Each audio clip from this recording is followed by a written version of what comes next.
On poursuit notre étude de la librairie jQuery et j'aimerais maintenant vous parler des liens qui existent entre cette librairie et le style CSS.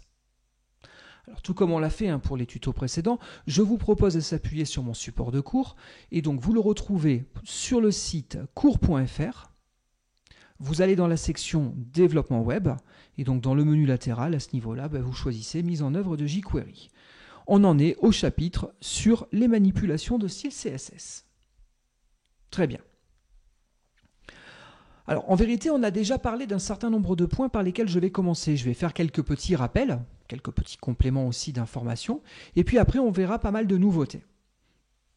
Donc, effectivement, on a déjà travaillé notamment sur la fonction CSS, sur la méthode CSS. La méthode CSS permet soit de consulter les valeurs des attributs CSS, soit de les modifier.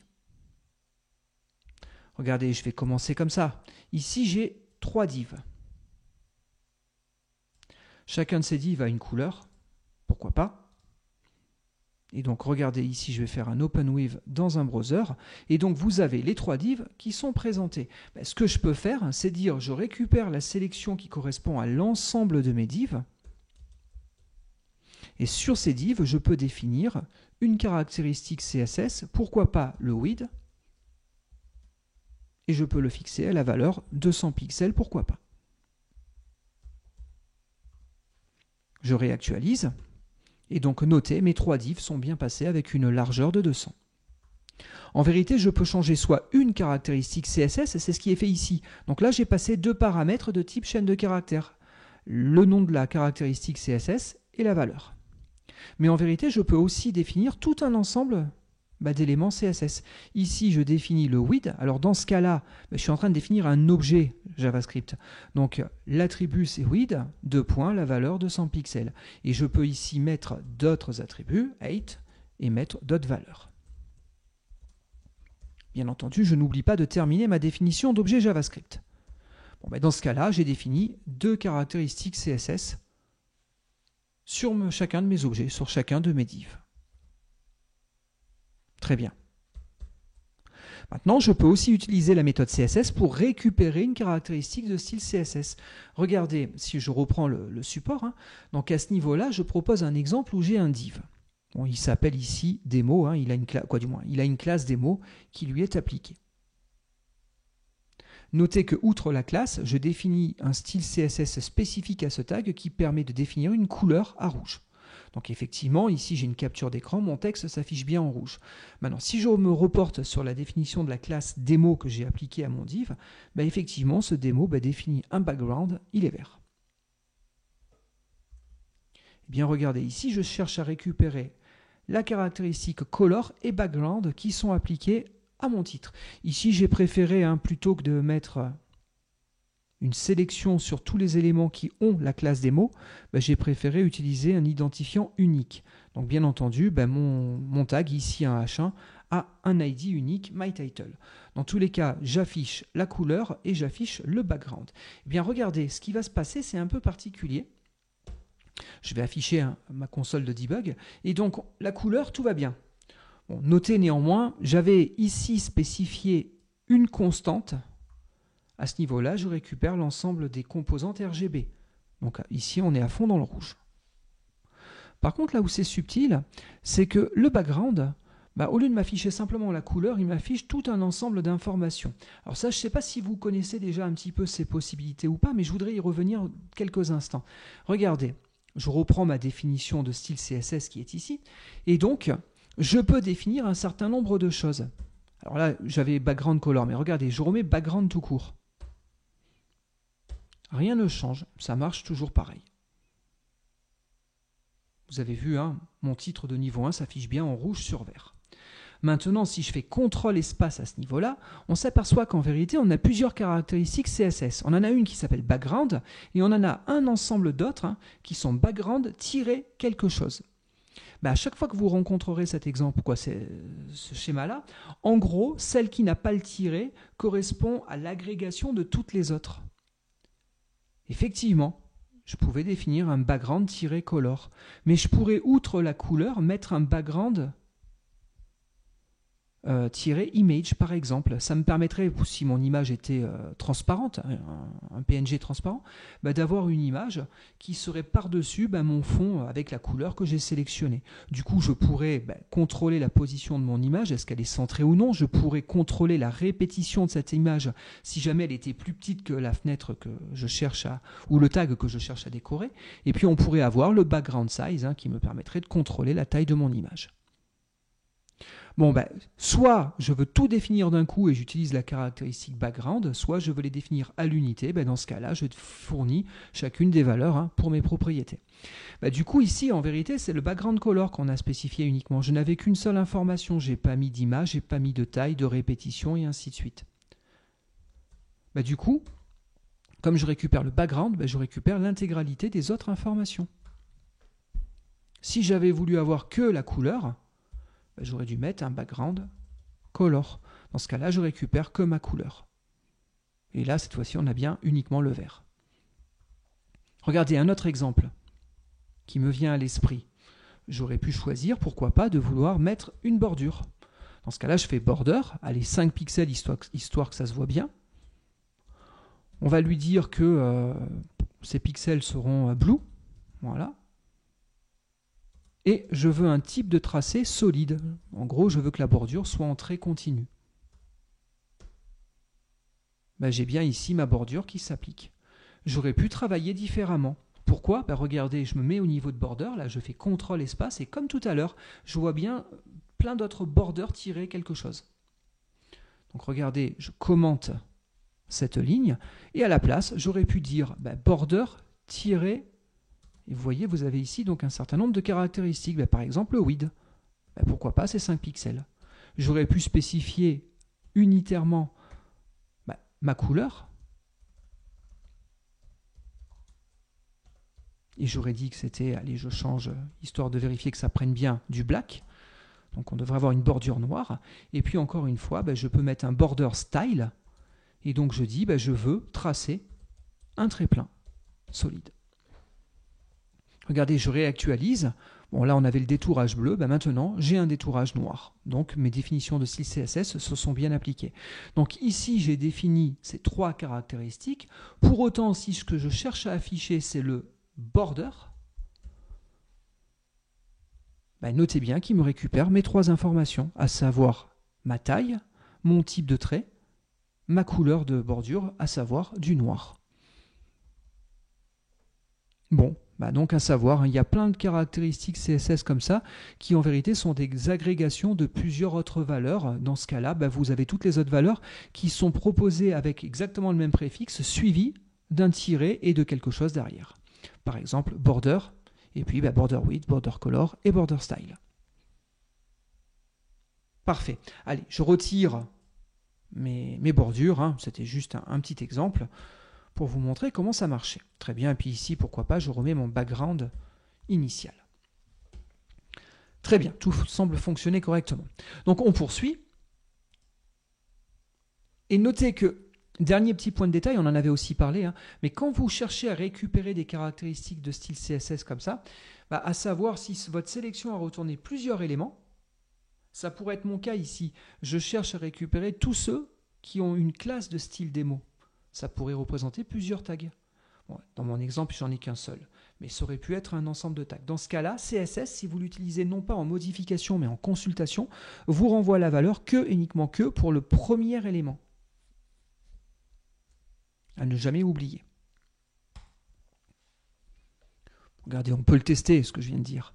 Il suffit, dans le ready, de récupérer donc l'ensemble de mes divs, et de demander d'afficher une caractéristique CSS, à savoir la couleur. On sait qu'on a 3 composants, 3 divs. On en a un rouge, un vert et un bleu. Donc si je cherche à faire un console.log de $de div, donc je sélectionne tous les divs et je cherche à récupérer la couleur, ou le background en tout cas, allez, background color pour être précis, eh bien regardez, je réactualise ma page, le premier il est rouge. Ah, il me manque une petite parenthèse, c'est celle du console.log que j'ai oublié de fournir. Bon, vous voyez, il ne nous renvoie que la couleur rouge. Il ne me renvoie pas les couleurs des 2 autres divs. Donc ça, gardez-le bien à l'esprit. Ok. Bon, j'ai d'autres moyens d'accéder à mes définitions de style. L'autre solution, ce serait d'utiliser la fonction attr. D'accord ? Attr vous permet soit de changer de classe de style, soit de récupérer une classe de style. Regardez, ici j'ai ma classe de style MyTitle. Bon, mon MyTitle, j'ai une couleur d'arrière-plan. On peut imaginer que je mette d'autres caractéristiques telles que la largeur. Par exemple, on va commencer avec une taille de 100%. C'est la valeur initiale, c'est ce que j'avais déjà comme valeur par défaut. Regardez, je me remets à ce niveau-là, et donc on est bien à 100%. Maintenant, regardez, je mets ici une autre classe de style. Je l'appelle Other Class. On va faire à peu près la même chose, sauf que je vais passer sur un autre code couleur. Donc ici, je vais être à fond dans le rouge, pas de vert, à fond dans le bleu. Donc on va avoir un beau fuchsia. Et puis tant qu'on y est, on va changer la taille de mon composant, et donc c'est 50%. Très bien. Et ce que je vais faire... Alors vous vous rappelez certainement, mais dans les tutos précédents, on a un peu commencé à parler de la gestion des événements. On n'a pas tout vu, ce sera le sujet du prochain tuto. Mais disons qu'on a déjà un petit peu commencé à travailler dessus, et on a vu que, pourquoi pas sur un tag, ici mon H1, bon, j'en ai qu'un seul dans le document, je peux accrocher un gestionnaire d'événements, par exemple un clic. Dans ce cas-là, je fournis la fonction à exécuter en cas de clic, et donc cette fonction va exécuter le traitement qui m'intéresse. À savoir, ce que je vais faire, je vais récupérer l'élément courant. Alors attention, dans un gestionnaire d'événements, n'oubliez jamais this, c'est l'objet sur lequel j'ai cliqué. Donc ici, this, c'est mon H1. Mais ça, c'est un élément du DOM, du Document Object Model. Donc si je fais point, j'aurai uniquement que les méthodes qui sont proposées par JavaScript traditionnel. Or, moi, ce que je veux, c'est une méthode jQuery. Donc, pour avoir accès à la couche logicielle jQuery, il faut que je monte d'un niveau d'abstraction. Le mieux, c'est de demander une sélection par-dessus l'objet courant. Donc là, je sélectionne this, donc dit autrement, le titre sur lequel j'ai cliqué. Mais là, on est au niveau de la surcouche jQuery. Si je fais point, notez bien que cette fois-ci, on a des méthodes proposées par jQuery. Cette petite remarque est importante, je l'avais déjà dite, mais mémorisez-la bien. Donc du coup, maintenant que je suis remonté sur la couche jQuery, ici, je vais pouvoir utiliser attr. Et là, qu'est-ce que je veux faire ? Je veux changer l'attribut classe. Et je veux lui mettre quelle valeur ? Je veux lui mettre .OtherClass.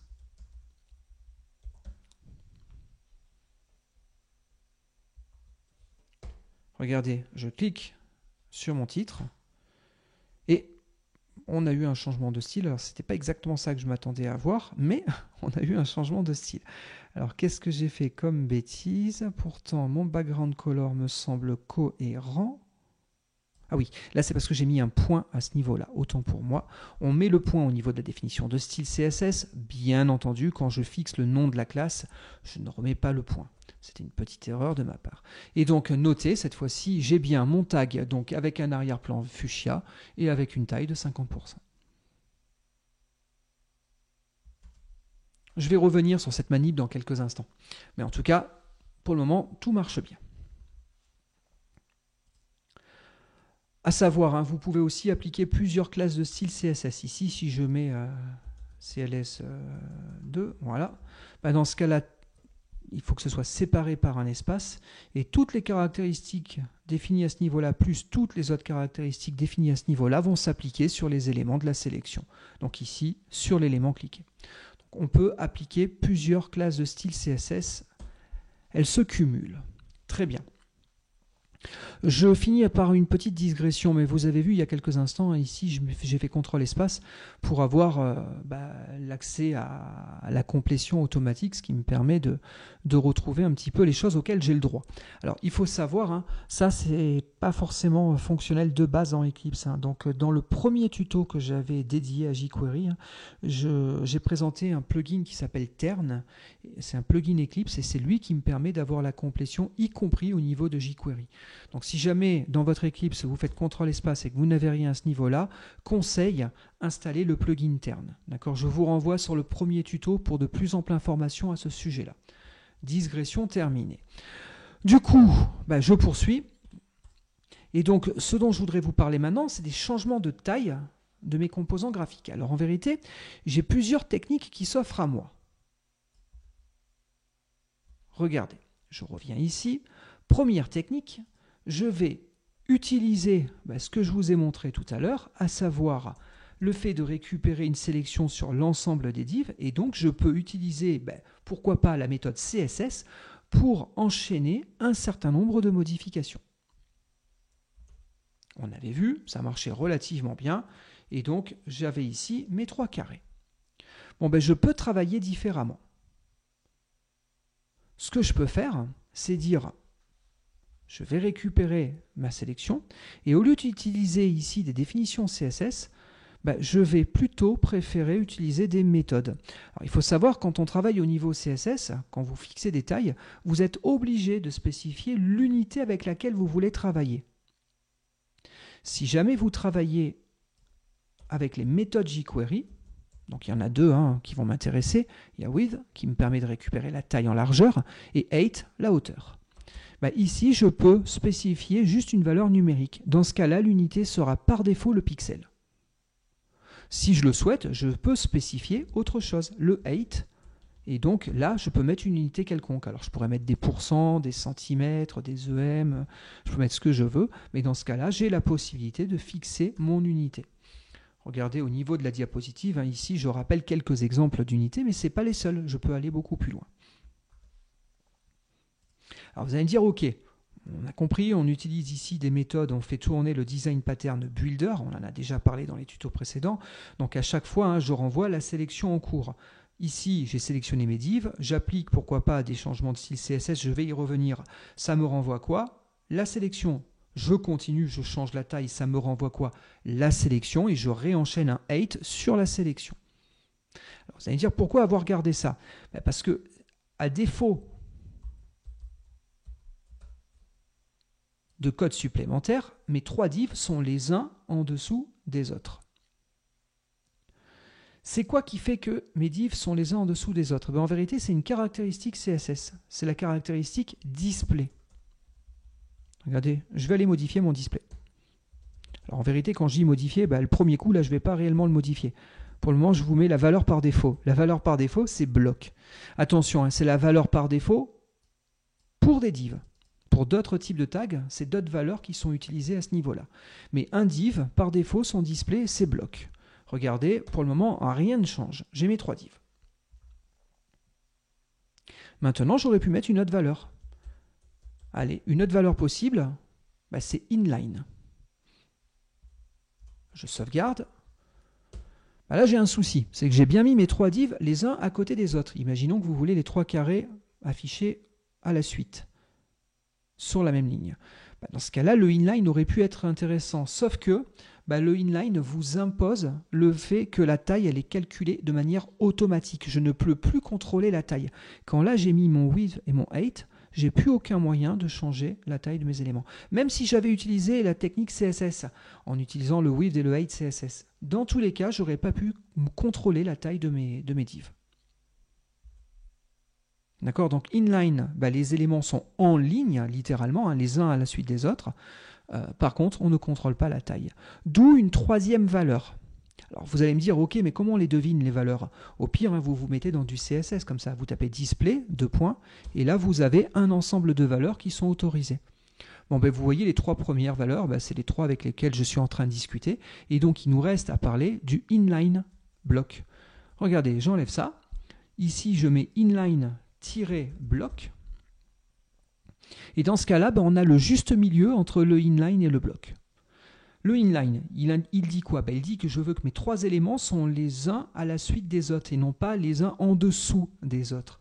Donc regardez, je sauvegarde, je réactualise. J'ai bien mes 3 éléments les uns à côté des autres. Ça, c'est l'aspect inline qui me le confère. Le fait qu'il soit inline block fait que je suis aussi un petit peu un bloc et donc du coup, je peux contrôler la taille de mon élément. De mes éléments, en l'occurrence ici, il y en a 3. Donc très bien, j'ai réussi à dimensionner correctement mes éléments via width et height et j'ai réussi à les positionner en ligne grâce au display. Alors à savoir, bien entendu, si vous saturez une ligne, les éléments passeront à la ligne suivante. C'est clair que si du coup je me mets comme ça, je reviens dans l'état initial, mais là c'est parce que ma fenêtre est trop petite pour pouvoir contenir les 600 pixels associés à mes 3 divs. Donc je peux changer la taille via les méthodes width et height. Donc c'est ce qu'on retrouve à ce niveau-là. Je peux aussi récupérer mes tailles. Si vous utilisez width ou height sans paramètres, dans ce cas-là, on cherche à récupérer la valeur du premier élément. N'oubliez pas que dans ce cas-là, c'est le premier élément qui est utilisé. Très bien. Donc ici, on a un exemple qui est très très proche de ce que je viens de faire, au bémol près que là, les textes changent, je crois, par rapport à ce que je vous ai affiché. Ok. Alors maintenant, ce que je voudrais vous montrer, c'est qu'on a des possibilités pour faire des animations, pour faire des effets visuels. Alors en vérité, vous auriez au moins 3 manières différentes de procéder. Alors il y a très très longtemps, je vais commencer par cette technique. Il y a très très longtemps, on n'avait ni des possibilités évoluées dans CSS, ni jQuery qui était 100% opérationnel. Donc il fallait qu'on se débrouille en pur JavaScript. Imaginons, je reprends mon exemple, on est d'accord, quand on clique sur le titre de niveau 1, on passe de la largeur de 100% à une largeur de 50%. Imaginons que je veuille exactement la même chose, sauf que je veux que l'animation ici ne soit pas aussi directe et que je vois mon titre se retailler progressivement. Dans ce cas-là, j'aurais pu faire une animation, mais par programmation JavaScript. C'était les solutions qu'on avait il y a bien longtemps. Dans ce cas-là, j'aurais eu défini une fonction, je l'aurais appelée change size. Pourquoi pas? J'aurais passé quoi à cette fonction? Pourquoi pas? J'aurais passé le nœud pour lequel je voulais passer de 100% à 50%. Je vais mettre mes valeurs en dur, d'accord? C'est juste une démonstration. Après, on aurait pu imaginer qu'on puisse passer ici tout un ensemble de paramètres, le point de départ, le point d'arrivée, et ainsi de suite. Bon, là, je vais simplement aller à 50% en partant de la taille actuelle. Donc ici, j'ai le tag sur lequel je veux travailler. Allez, à la rigueur, je rajoute un deuxième paramètre et je m'arrêterai là, la duration. Je peux contrôler le temps durant lequel l'animation va se passer. Allez, on va partir du principe que je veux que ce soit assez fluide et je veux 50 images à la seconde. Pourquoi pas? Non, allez, on va dire 50 images, mais après si je mets une seconde, ça fera 50 images à la seconde. Bon, du coup, ce que je peux faire, c'est dire, si je vais faire 50 animations, je vais pouvoir calculer le temps intermédiaire entre chacune des animations. Donc je vais faire un var delta time. C'est combien? C'est ma durée, exprimée en millisecondes. On va partir du principe que la durée, c'est un nombre de millisecondes. Et je vais le diviser par le nombre d'images que je veux avoir. Donc ici, je le câble en dur, c'est 50 images. Du coup, ce que je suis aussi capable de calculer, c'est un autre delta. C'est le delta width. D'accord? C'est quoi? En gros, je vais jouer sur 50%. D'accord? Donc je veux retirer 50%. On part de 100, je veux arriver à 50. Donc je retire 50. Et ça, je vais encore une fois le diviser par le nombre de frames que je veux avoir. Bon, là, en l'occurrence, ça fait -1.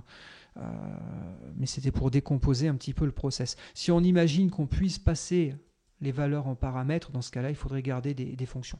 Bon, ici, bien entendu, ça calcule -1.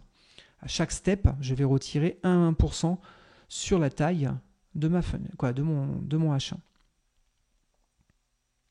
Du coup, je vais avoir une autre variable, c'est la current value. On part de 100. Et il va falloir faire varier cette current value. À partir de là, je vais définir une autre fonction. Je vais l'appeler step. Et cette fonction, elle est un peu particulière. Notez, c'est une fonction qui est déclarée à l'intérieur d'une autre fonction JavaScript. Ça, c'est ce qu'on appelle une closure, une fermeture en français. Cette fermeture, ça sous-entend que j'ai la visibilité sur les variables locales et les paramètres de la fonction qui me porte. Alors, ceux qui viennent de C ou de Java, peut-être qu'ils ne sont pas trop habitués à voir ce genre de fonctionnement-là, mais en JavaScript, c'est tout à fait naturel. En vérité, on n'a pas des fonctions, on n'a que des closures en JavaScript. Et donc, dans le corps de cette fonction, j'aurai la visibilité sur mes 2 paramètres et mes 3 variables. Ça veut dire quoi? Ça veut dire que ici, si je fais current plus égal de mon delta width, je vais modifier ma taille. Et ce que je vais faire du coup, c'est que je vais récupérer le nœud courant, donc mon node. Sur le nœud, je vais jouer au niveau de ses caractéristiques CSS, et plus précisément, je veux contrôler le width. Et ce que je vais dire, c'est que ce width, il sera égal à quoi? Il sera égal à mat.floor. Alors floor, c'est une méthode qui permet de calculer un arrondi, et plus précisément un arrondi plancher. C'est l'entier l'entier inférieur. Voilà, pas le plus proche, sinon c'était mat.round. Donc là, c'est l'entier inférieur, d'accord? Et donc, je vais appliquer ça à current. Ça me renvoie donc une valeur entière à laquelle je vais rajouter un point %. Une chaîne de caractères %. Pourquoi? Parce que je veux exprimer ma taille en pourcentage. Donc, à chaque step, je vais modifier ma taille courante et je vais l'appliquer sur mon style. Et puis ici, on va faire un petit test. C'est si le current il est supérieur à 50, c'est-à-dire si je ne suis pas arrivé à l'état final, alors encore une fois aussi, si vous aviez passé l'état final en paramètres, là on utiliserait un des paramètres de la fonction changeSize. Bon, moi je câble ça en dur dans mon code, et donc si on est supérieur, il faut encore faire une étape suivante. Et donc du coup, je vais faire un window.setTimeout. Window.setTimeout, ça me permet de déclencher un chronomètre, d'accord? Au terme de ce chronomètre, je réinvoquerai ma méthode step. Je ne mets pas les parenthèses ici, je ne veux pas l'invoquer maintenant, je veux l'invoquer dans un certain temps. Lequel? Le delta time. J'ai tout à l'heure calculé le temps entre chacune de mes séquences durant mon animation. Là, j'ai fait une modification au niveau du style de mon nœud courant, donc le node. Je réappliquerai la prochaine modification au terme de ce delta time. Allez, je pense que ça, c'est pas trop mal. Et puis, ce qu'il faut, c'est quand même lancer le truc au moins une fois. Donc, on change déjà notre premier état.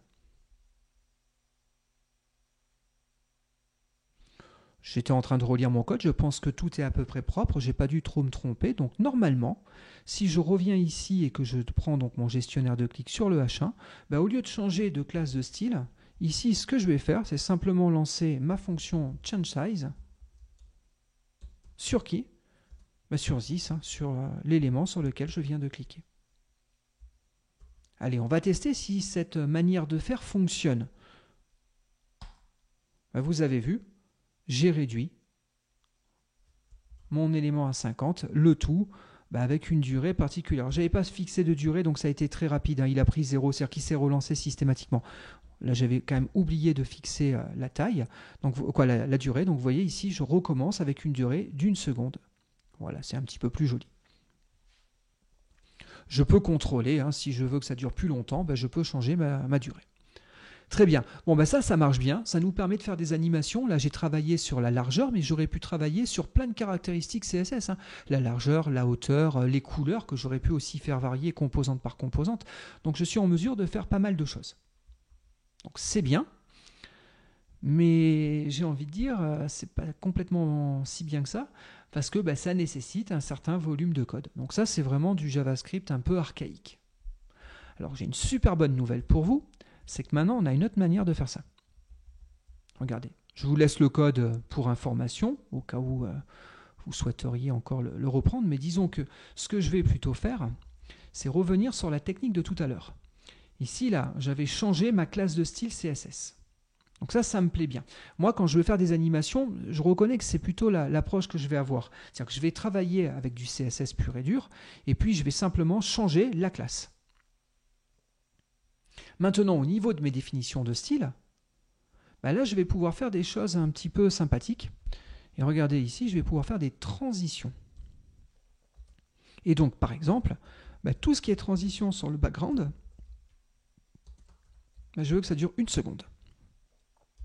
Virgule, les transitions, pourquoi pas sur le width, je veux que ce soit aussi 1 seconde. Et moi, ce que je lui dis, c'est juste la durée. Après, pour le reste, je laisse faire le navigateur. Regardez, j'ai appliqué ça dans les deux cas, parce que si je passe de là à là, je veux qu'il y ait une transition qui s'applique, mais si je passe de là à là, je veux aussi qu'il y ait une transition qui s'applique. Donc, j'ai changé ça. Bon, c'est clair que nous, revenir à MyTitle, je ne l'ai pas codé là dans mon programme, mais bon. Au cas où, je pourrais avoir besoin de définir ma transition. Regardez, si je clique à ce niveau-là, Bah, ça fait à peu près la même chose, sauf que là, en plus de ça, j'ai même varié sur la couleur. C'est subtil, hein, mais la couleur, en vérité, il a dû faire varier peut-être plusieurs composantes, hein. N'oubliez pas, une couleur, c'est une composante rouge, une composante verte, une composante bleue. Si vous partez pour chacune des composantes d'une valeur et que à la couleur de destination, bah, on a des valeurs différentes pour chacune des composantes, il faut qu'il gère bah, les variations sur les trois composantes. Bon, bah, l'avantage, c'est que là, j'ai rien codé. En gros, ça me coûte ça. Alors ça, c'est plutôt pas mal, hein. Ça, c'est ce qu'on appelle du CSS3. C'est une transition qui a été rajoutée avec CSS3. CSS3, hein, c'est en lien direct avec HTML5. Donc depuis qu'on a des navigateurs compatibles HTML5, on a ces possibilités. Juste pour information, regardez, je vais sur un site que j'aime beaucoup, c'est le site Can I Use. Puis-je utiliser caniuse.com. Donc c'est un site qui est dédié à HTML5 et à CSS3. Hein, et là, vous pouvez taper des noms de fonctionnalités. Et lui, il vous dira quels sont les niveaux de compatibilité qu'on peut avoir avec les principaux navigateurs. Par exemple, bah, je veux savoir qui supporte les transitions CSS3. Bon, bah là, il m'a sélectionné des éléments. Ça, je passe. Ça ne m'intéresse pas. Par contre, moi, ce qui m'intéresse, c'est ça. Les transitions CSS3, bah, il faut savoir qu'aujourd'hui, bah, bien entendu, ça pourra changer hein, si vous exécutez ce tuto bien plus tard, bah, vous aurez des valeurs peut-être encore plus intéressantes. Mais à ce jour, moi, j'ai un support de 92,95% des parts de marché de navigateurs. Quasiment tous les navigateurs aujourd'hui supportent cette possibilité-là. Par contre, historiquement, regardez, là j'ai le show all, bah, il n'en était pas tout à fait de même. À la grande époque où on avait beaucoup de Internet Explorer, bah, là, tous ces navigateurs-là ne supportaient absolument pas bah, les transitions. Et puis vous voyez, là, il y a même des codes couleurs un petit peu différents là, pour certains navigateurs. Le vert un petit peu jaune, là, bah, regardez, vous avez les codes couleurs plus bas, c'est du partiellement supporté. Ça veut dire qu'il y aurait peut-être eu des petites subtilités sur certains types de caractéristiques que vous auriez voulu faire travailler en transition. Donc là, ça vous donne tout l'historique des navigateurs et donc bah, à partir de là, vous pouvez choisir en votre âme et conscience si oui ou non vous voulez utiliser ce mécanisme-là. Maintenant, si jamais vous me dites oui, mais je veux utiliser des effets spéciaux de ce type-là, par contre, je dois encore supporter la compatibilité avec IE8. On imagine, vous travaillez pour une société et cette société doit encore faire tourner des IE8. Bah, dans ce cas-là, les transitions CSS ne marcheront pas. Donc bah, j'ai une troisième solution pour vous, hein, bah, c'est d'utiliser jQuery. Alors jQuery, en gros, bah, il propose des fonctionnalités, des petits effets spéciaux de ce type-là depuis pas mal de temps. À l'origine, bah, en gros, il refaisait pour nous hein, ce que je vous avais proposé ici, c'est-à-dire qu'ils faisaient varier eux-mêmes bah, les valeurs de chacune des caractéristiques. Sur les implémentations modernes de jQuery, ils sont passés sur une utilisation des transitions. D'accord ? Mais en gros, ça, c'est pas notre problème. Nous, on peut demander à jQuery d'avoir un effet particulier sur un tag. Alors regardez, je vais d'abord vous montrer un petit peu comment ça marche avant d'en arriver à un exemple concret. Donc du coup, hein, comme je vous dis, on a la dualité. C'est clair que là, on peut être amené à choisir. Hein, est-ce qu'on utilise plutôt du CSS3 ou est-ce qu'on utilise les fonctionnalités jQuery? C'est un grand débat. Pour ma part, hein, je vais être clair avec vous, j'ai une préférence pour l'utilisation directement des transitions CSS3. Moi, ce que je fais au niveau de jQuery, c'est juste de changer ma classe de style CSS. Mais bon, si vous voulez utiliser ces fonctions, elles sont plus ou moins prêtes à l'emploi et donc vous permettent d'animer vos éléments. Et donc, bah, par exemple, on a les fonctions show et hide. Par exemple, bah, ça affiche ou ça cache un élément. Alors attention, quand je dis afficher ou cacher un élément, c'est plus compliqué qu'il n'y paraît, parce qu'ils vont pouvoir le faire donc en transition, tout dépend de la durée que vous allez donner à ce niveau-là, et ça va changer l'opacité de votre élément, donc il va avoir tendance à disparaître, à s'effacer. Mais en plus de ça, ça joue aussi sur la taille, et y compris les tailles des bordures. Donc ça veut dire que l'élément va disparaître en progression. Regardez, on va tester ça. Je reviens sur mon navigateur, sur mon éditeur, et donc je récupère, pourquoi pas, ce type de code. Sauf qu'au lieu de travailler sur mon H1, je vais travailler sur mes divs. Donc j'accroche un gestionnaire d'événements. Ce gestionnaire d'événements, qu'est-ce qu'il va faire? Il va lancer un hide. Donc là, pour le moment, c'est assez bourrin. J'ai 3 divs. j'ajoute 3 gestionnaires d'événements, un pour chacun. Si je clique sur un élément, ah, j'ai une petite bêtise. Oui, autant pour moi, c'est une méthode. Donc c'est $de Zis. Hein. Je récupère une sélection jQuery sur Zis et sur cette sélection, j'applique la méthode jQuery. Donc du coup, la sélection, c'est l'élément qui aura été cliqué. Regardez, mon bloc rouge a disparu. Je clique ici, mon bloc bleu a disparu. Alors, je vais revenir ici. Voilà, je vais y revenir dans une seconde. D'abord, je vous fais voir le problème. Après, je vous montre comment le corriger. Mais là, regardez, je demande à faire disparaître l'élément avec une animation de 2 secondes. Je clique sur l'élément rouge. Vous avez vu, là, il y a eu un petit truc un peu bizarre. Les éléments, là, tout d'un coup, ils se sont un petit peu désynchronisés au niveau des hauteurs. Ça, c'est à cause d'une caractéristique CSS qui est le vertical line. Et dès lors qu'on commence à faire tourner là, ces scripts-là, on est mal calibré sur ce sujet. Donc, regardez ici, je reviens. Alors, j'aurais pu le faire dans la définition CSS une fois pour toutes, hein, mais là, j'utilise ce que j'ai sous la main. Et donc, on avait fixé le display, mais je vais aussi fixer le vertical-align. Et là, je vais le mettre à 2 points top. Comme je change plusieurs caractéristiques, hein, j'utilise un objet JavaScript pour définir l'ensemble des caractéristiques à appliquer sur mes divs. Ça, c'est presque bon. Voilà. Du coup, on vérifie. Cette fois-ci, ça fonctionne bien. Et on constate ce que je vous disais tout à l'heure, hein, la disparition, lorsque je fais mon hide, elle marche aussi bien sur l'opacité que la taille et les bordures des éléments. Les bordures et surtout les marges des éléments. On ne le voit pas trop, là, la marge qu'elle a changé de taille, mais je vous garantis qu'il cherche à contrôler les marges, sauf qu'on n'en a pas dans notre exemple. Donc ça, c'est le hide. Bon, du coup, je peux aussi faire un show. Regardez, je vais revenir sur le H1. Et là, ce que je vais dire, c'est que si je clique sur le H1, je récupère tous mes divs. Et même s'ils étaient cachés, dans ce cas-là, ce que je fais, c'est que je les réaffiche tous. On vérifie. Regardez, je fais partir le vert. Je fais partir le rouge. Il ne me reste plus que le bleu. Maintenant, je réaffiche tout le monde. Alors attention, il y a eu l'animation sur le titre, ça c'est normal, c'est ce qu'on avait fait au niveau des codes précédents. Par contre là, j'ai pas eu d'animation parce qu'encore une fois, j'ai pas mis de durée. Si maintenant je reviens avec une durée de 2 secondes, je clique déjà une fois ici, ça c'est juste pour plus que je vois bouger mon H1. Maintenant, je fais partir le rouge, je fais partir le bleu, il me reste plus que le vert. Je peux réafficher tout le monde. Je peux même cliquer pour faire partir les 3. Si je clique, ils réapparaissent. Alors en vérité, on a une troisième méthode qui est très très proche de show et de hide, c'est toggle. Vous l'aurez compris, le nom est assez explicite. L'idée, c'est de changer d'un état à un autre en fonction de l'état courant. Donc du coup, si je suis affiché, je les cache. Si je suis caché, je les affiche. Donc regardez, je vais simplement me contenter de cliquer sur ma barre de titre à ce niveau-là. Là, j'ai caché tout le monde. Donc si je reclique, là, je réaffiche tout le monde. Regardez, ce que je m'amuse à faire, c'est faire disparaître le vert. Donc j'en ai 2 qui sont affichés, un qui est caché. Si je clique, j'inverse les états pour chacun d'entre eux. Ce qui veut dire que les 2 disparaissent et que le vert, par contre, lui, réapparaît.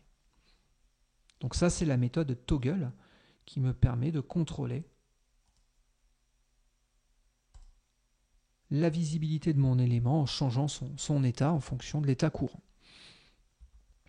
N'hésitez pas à utiliser ces fonctions si jamais vous les jugez utiles. Elles fonctionnent très très bien et elles peuvent être utiles pour des tonnes et des tonnes d'animations et d'effets spéciaux que vous voudriez réaliser. Alors notez, ce que je vous montre ici, c'est que outre la durée, ces méthodes elles acceptent un deuxième paramètre. Ce deuxième paramètre, c'est une callback, c'est en gros une fonction qui sera exécutée à la fin quand l'animation sera terminée.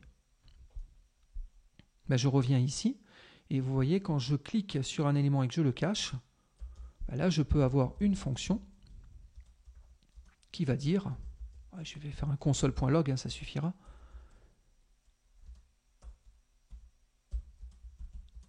Animation is ended. On y retourne. Regardez bien ici, je n'ai que 2 lignes sur ma console. Je cache le div vert, au terme de l'animation, j'ai bien le message qui s'est affiché. Donc vous êtes capable de réagir à la fin d'une animation. Alors ce n'est pas les seules possibilités que j'ai. J'ai pas mal d'autres effets visuels qui sont mis à ma disposition. Et donc on a notamment les slides. Ici j'ai un slide up, un slide down et un slide toggle.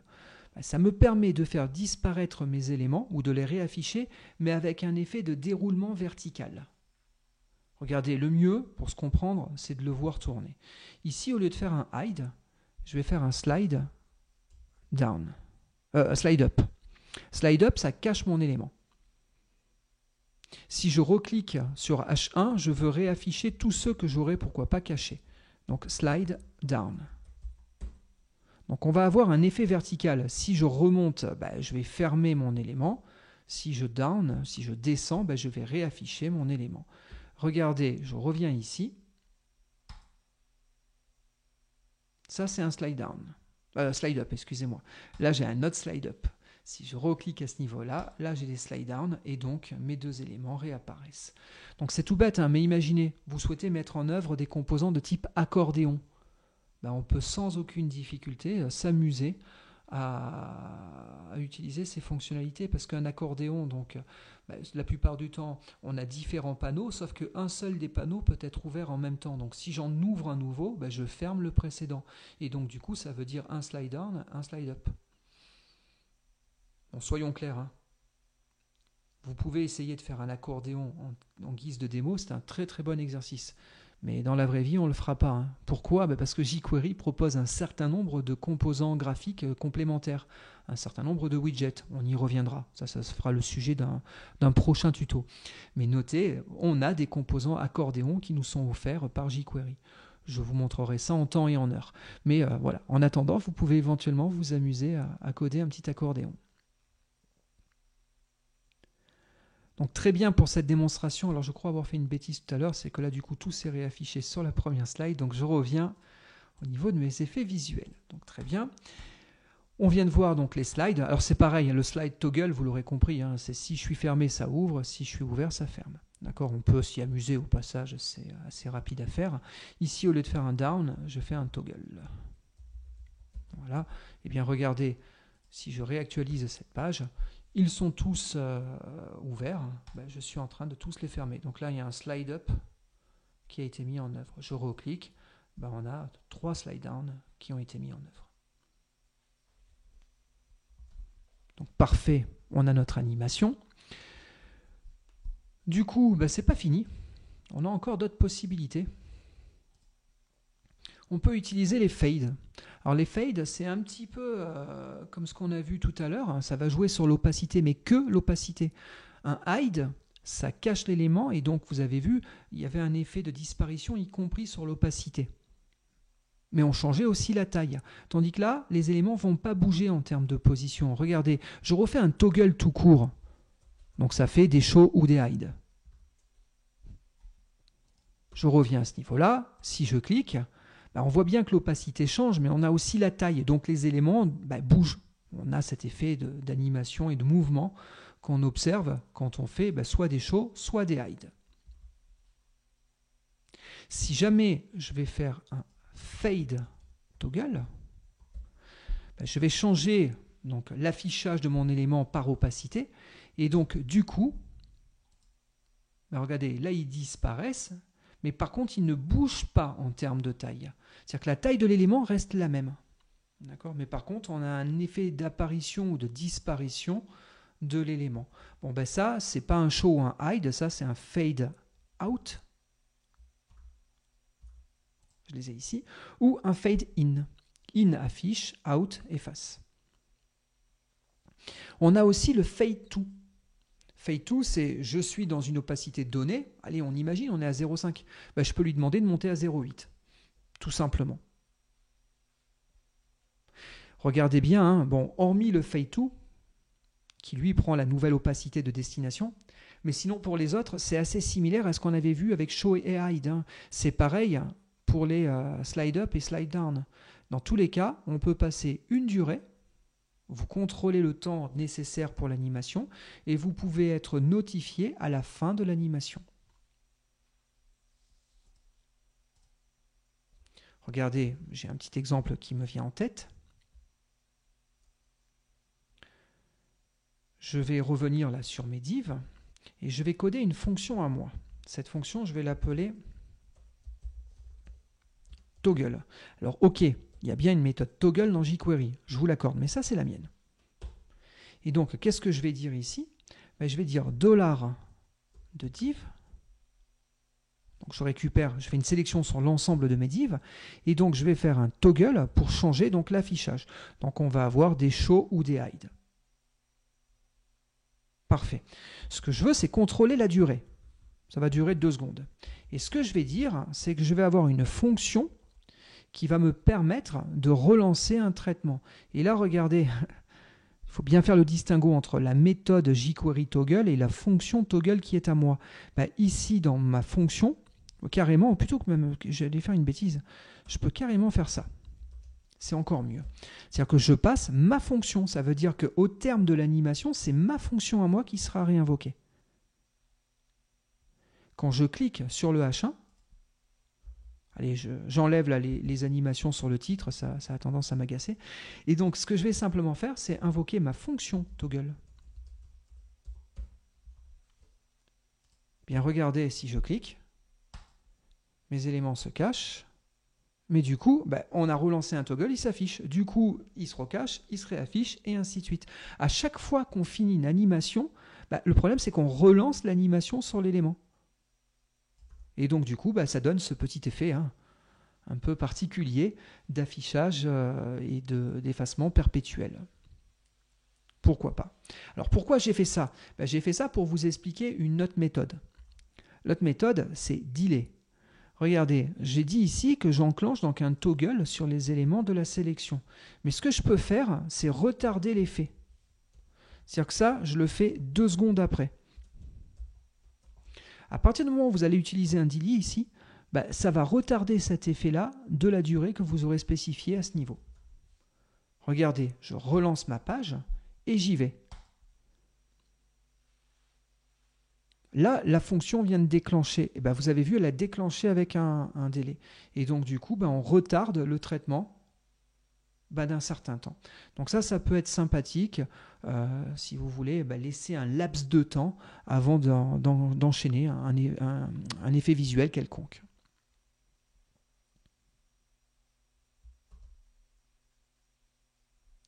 Pourquoi pas? Alors, c'est pas fini, hein. J'ai encore d'autres méthodes intéressantes. Donc là, je vous parle du delay. On peut l'appliquer à quasiment tout, hein. Mais on a aussi une autre méthode, c'est animate. Animate, en vérité, c'est la méthode la plus importante, clairement, hein.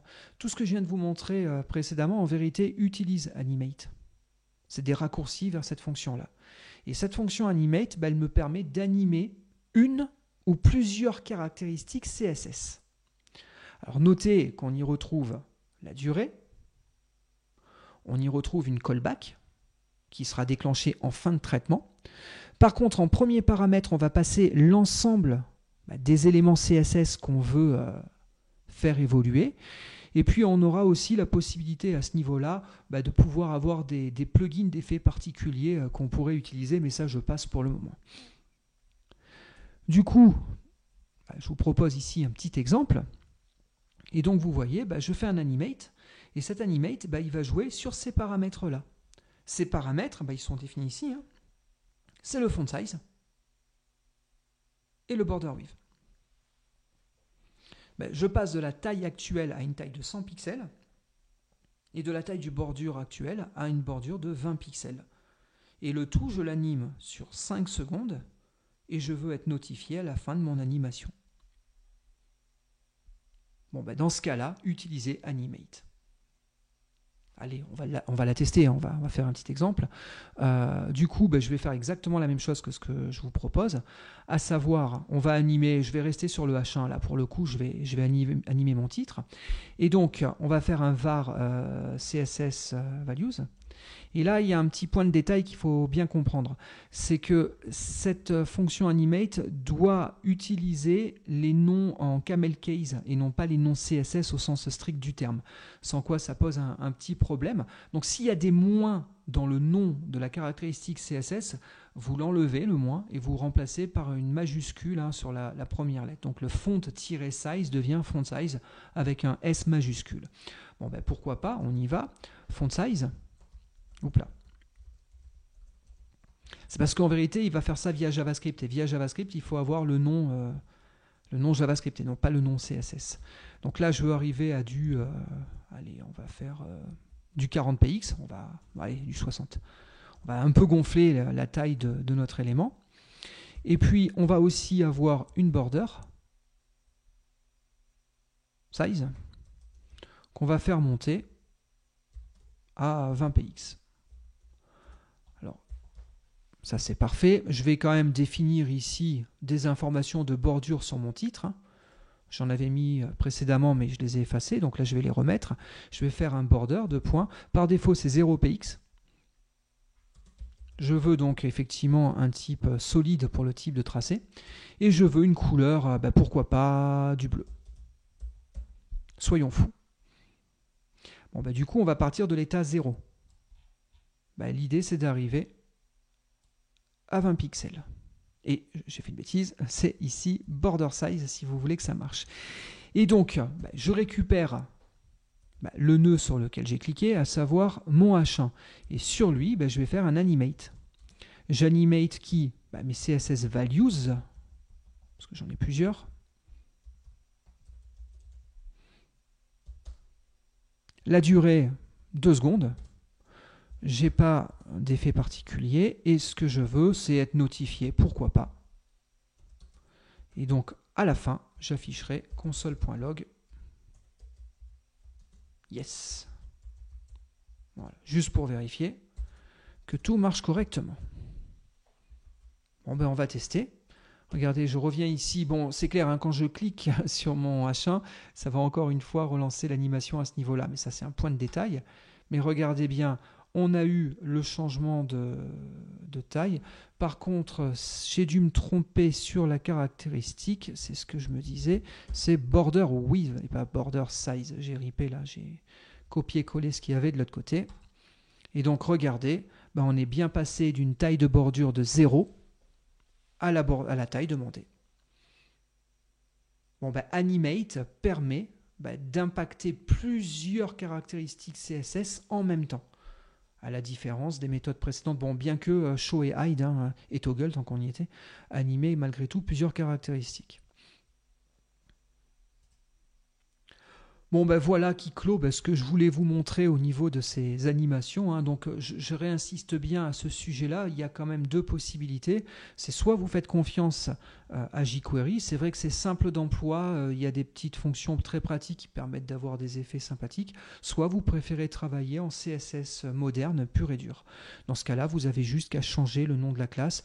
À vous de voir en fonction de vos préférences et des possibilités du moment. C'est vrai que peut-être sur certains exemples CSS y prêtera mieux, peut-être que sur d'autres exemples jQuery sera peut-être plus efficace à utiliser en termes de simplicité de développement. Bon, à bien méditer.